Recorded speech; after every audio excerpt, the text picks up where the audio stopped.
আজকে আমরা যাকে অতিথি হিসাবে পেয়েছি সে নতুন প্রজন্মের তারকা।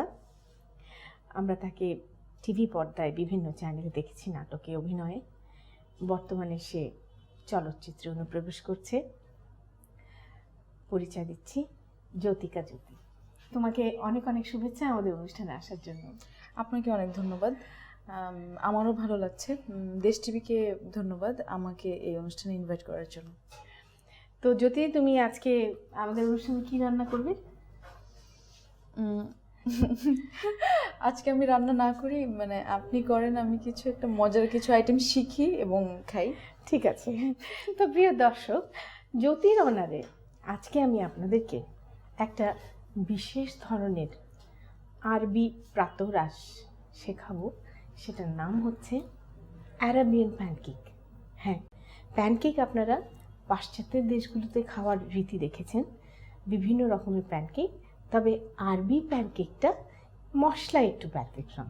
তো এই অ্যারাবিয়ান প্যানকেক রান্না করার আগে চলুন আমরা একটু দেখে আসি এটা রান্না করতে কি কি উপকরণ লাগে। অ্যারাবিয়ান প্যানকেক তৈরি করতে আমাদের লাগবে চিনি 1/4 কাপ, মধু 1 কাপের 4/1 পানি 1 কাপ, ময়দা 1.5 কাপ, বেকিং পাউডার 1/4 কাপ, এলাচ গুঁড়ো 1 টেবিল চামচ, দুধ 1 কাপ, ডিম 1টি, টক দই 1 কাপ, মাখন আধা কাপ, লেবুর রস 2 টেবিল চামচ, অরেঞ্জ গ্লাসিং এসেন্স 1 টেবিল চামচ, পেস্তা বাদাম কুচি সাজাবার জন্য এবং লবণ স্বাদ মতো। প্রথমে আমি সিরাপ তৈরি করব। সিরাপ তৈরি করার জন্য আমি নিচ্ছি চিনি এবং মধু।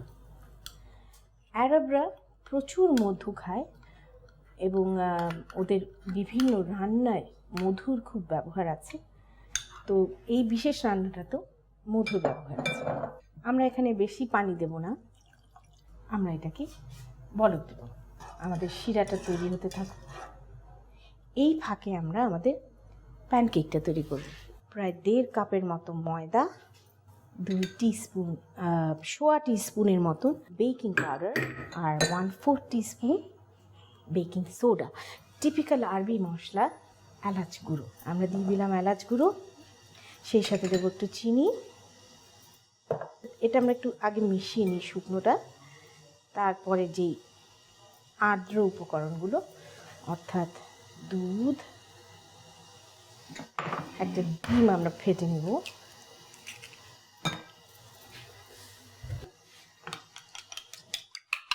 ডিম, টক দই, ওরা টক দই দেয়, আর সেই সাথে দেব মাখন।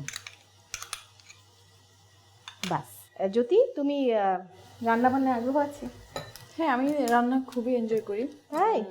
মোটামুটি ভালোই পারি, মানে আমার রান্না যারা খায় তারা বলে যে ভালো হয়েছে।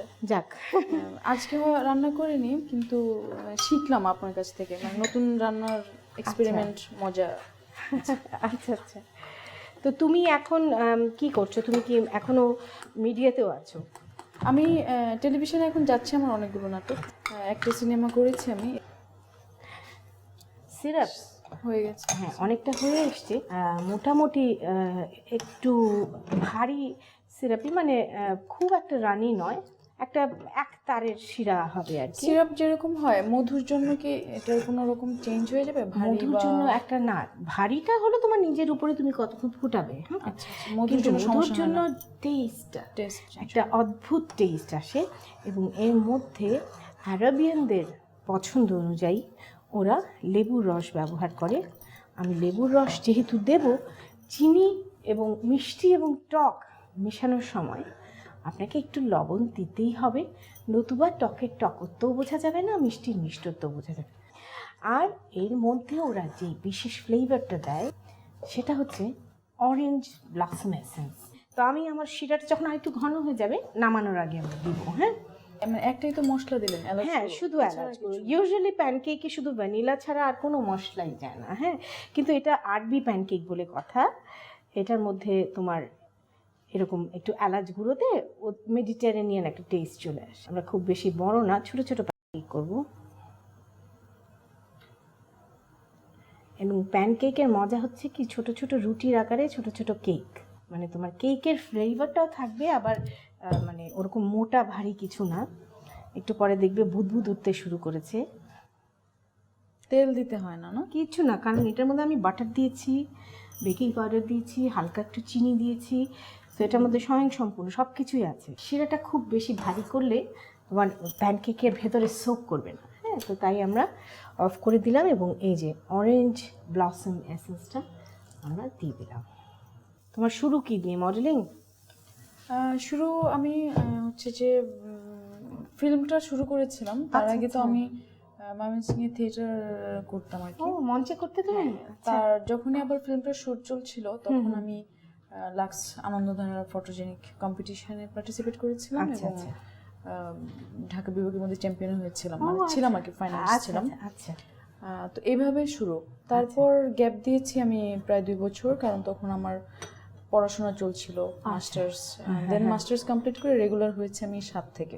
আচ্ছা, এখন তুমি মানে সম্পূর্ণ অভিনয়েই চলে এসছো? হ্যাঁ, এখন ক্যারিয়ার হিসেবে আমি অভিনয় করব, কিছু করব না, ডিসিশন নিয়েছি। বেকিং পাউডারের জন্য এটা হচ্ছে, তাই না? হ্যাঁ, বেকিং পাউডারের জন্য হচ্ছে। এবং এটা দেখো কি সুন্দর এসেন্স, গন্ধটা পাচ্ছি। এই যে দেখো কি সুন্দর তলা থেকে ছুটে চলে আসে, আর কোনো তেল লাগে না, কিছু লাগে না, একদম তলা ছেড়ে চলে আসে। বাহ,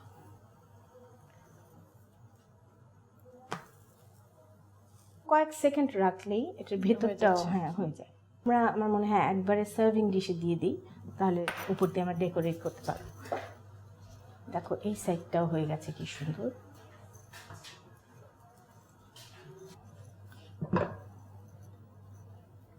অনেক সময় হয় কি, আমরা সকালবেলায় নাস্তা খাওয়ার পরে মনে হয় যে একটু মিষ্টি কিছু থাকতো, তখন এরকম সহজ কিছু বানিয়ে নিলে ফটাফট।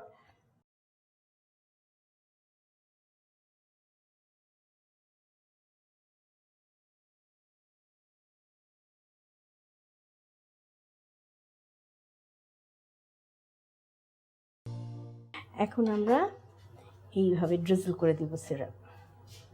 প্রিয় দর্শক, আপনারা দেখতে পাচ্ছেন এবং আশা করি অনুধাবন করতে পারছেন যে খুবই মাইল্ড একটা ব্যাপার। শুধু চিনির শিরা বলে নয়, মধু আছে, লেবু আছে, একটু অম্ল মধুর স্বাদ এটাতে। আরবি মিষ্টি বলে কথা, শুধু পিস্তাচিও, পেস্তা বাদাম এই রকম গুঁড়ো গুঁড়ো গুঁড়ো গুঁড়ো করে কুচি করে রাখবে। প্রিয় দর্শক, তাহলে জ্যোতির অনারে তৈরি হয়ে গেল অ্যারাবিয়ান প্যানকেক। আপনাদের সবার সুবিধার জন্য চলুন এটার প্রণালীটা আর একবার দেখে আসি। প্রথমে একটি পাত্রে চিনি, মধু, পানি, লেবুর রস, লবণ ও অরেঞ্জ গ্লাসিং এসেন্স দিয়ে ভালো করে জাল দিয়ে সিরাপ তৈরি করে নিন। এবার একটি বাটিতে ময়দা, বেকিং পাউডার, এলাচ গুঁড়ো, চিনি, দুধ, ফ্যাটানো ডিম, টক দই, মধু ও মাখন দিয়ে ভালো করে নেড়ে মিশিয়ে নিন। এরপর একটি গরম প্যানে ময়দার মিশ্রণ অল্প অল্প করে দিয়ে দুপাশে ভালো করে ভেজে পাত্রে তুলে রাখুন। সবশেষে এতে সিরাপ ও পেস্তা বাদাম কুচি দিয়ে সাজিয়ে পরিবেশন করুন অ্যারাবিয়ান প্যানকেক। দুটো খেলে দুটো ডিফারেন্স তুমি বুঝতে পারবে যে এটা একদম সেই তোমার দারচিনি ফ্লেভার সমৃদ্ধ এবং ক্রিম চিজ টপিং একটা আছে উপর দিয়ে, যেটা ফ্লেভারটা সাংঘাতিক ভালো লাগবে এইভাবে উপর দিয়ে, মানে একেবারে চিজ না? হ্যাঁ, এটা ক্রিম চিজ এবং চিনি দিয়ে টপিং দেওয়া। তুমি ট্রাই করে দেখো। আপনি? আচ্ছা আচ্ছা, আমি খাই, আমি একটু আরাবিয়ানটাই খাই।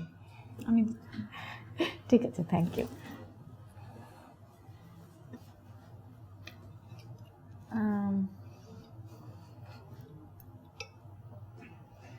ওয়াও, সিরাপ আসলেই ভেতরে একদমই ঢুকে গেছে। হালকা মিষ্টি হয় এটা না, ঠিকঠাক আছে। আমি মিষ্টি, মানে মিষ্টি জাতীয় খাবার পছন্দ, কিন্তু মিষ্টির পরিমাণ, কড়া মিষ্টি ভালো লাগে, খাওয়া যায় না। খুবই মজা আপু, এটা একটু দেখতে চাই। একসাথে খাওয়া যাবে না? অবশ্যই। এটা তো মিষ্টি।